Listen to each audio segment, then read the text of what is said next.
We'll take a look at some templates where I'll show you guys how you can make like a smart part numbering sort of template, and it can help you speed things up and standardize. So the first thing I'm going to do is just showcase a real simple type of smart part numbering system. Okay, so I'm going to right click. We can go to new, and then I want to make this little part dash smart number. What's going to happen is you can customize this card to whatever type of numbering system you'd like. So you can have your product line shown here, and I'm kind of leaning on some of the previous products that I've designed. So that's what these things right here in this drop list are going to show. But let's just say I want to make a hydro tester part number. So I can select that. And what I'm doing, maybe the hydro tester product number is 220. Okay? Maybe the pipe cleaning machine one is 107. You can customize these lists and make them to where they're aliased, to where whenever I select the hydrostatic tester, it's going to select the 220 number and drop it in there for me. I don't have to rely on my engineers or designers to remember that. And then I can select from whatever kind of drop list I have for the different part types, whether it's an assembly, buyout, torch cut. Let's just say we're making a torch cut part here. And that torch cut part has maybe a particular code that's associated with it. So we're just putting in 2 pieces of data and then clicking OK.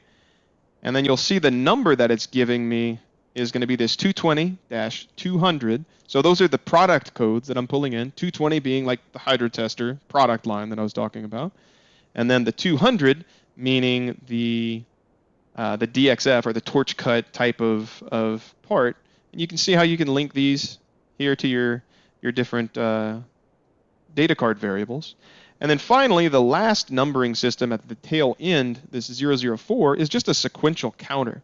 This is just going to count and sequentially grow as needed. You can go ahead and create your file and run with it from there. I don't really think we have time to dive into the specifics into how this is done with alias lists and templates and things of that sort.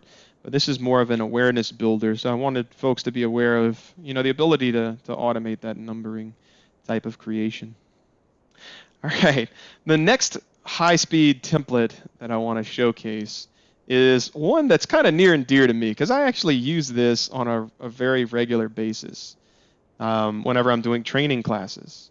So whenever we do training, we have to generate user certificates of completion for any of the classes that we teach.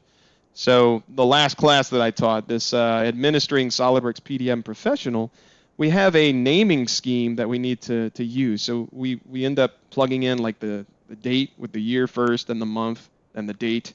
And then we have whether the class was taught online or what location of ours it was taught in, and then the name of the class. So that's like the standard that we follow.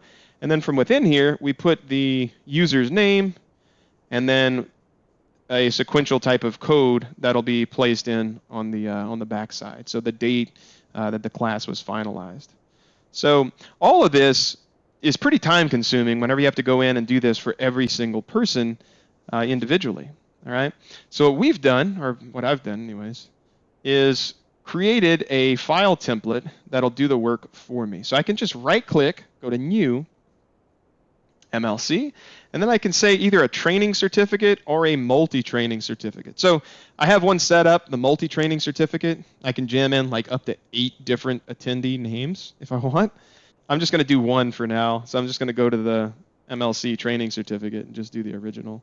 That just has one. So this particular student, we can jam in their name, place whatever class we would like to put in, pop in the date. I'm just going to pick some random numbers here, and then put in a location. And you'll see that what's going to happen is that a new folder is going to be created, and then a Word document is going to also be created. And the cool thing that's happening in the background is the information that I plugged into that data card, that template card, is getting copied to that Word document. And then PDM is taking care of the PDF of pushing this Word document to a PDF. So it's going to automatically create that PDF for me. And then I don't have to worry about coming in and updating all of these for every single certificate that I want to make. So this is a pretty nice time saver that we have available. And this can be, of course, customized to suit whatever application you have that you would like to automate.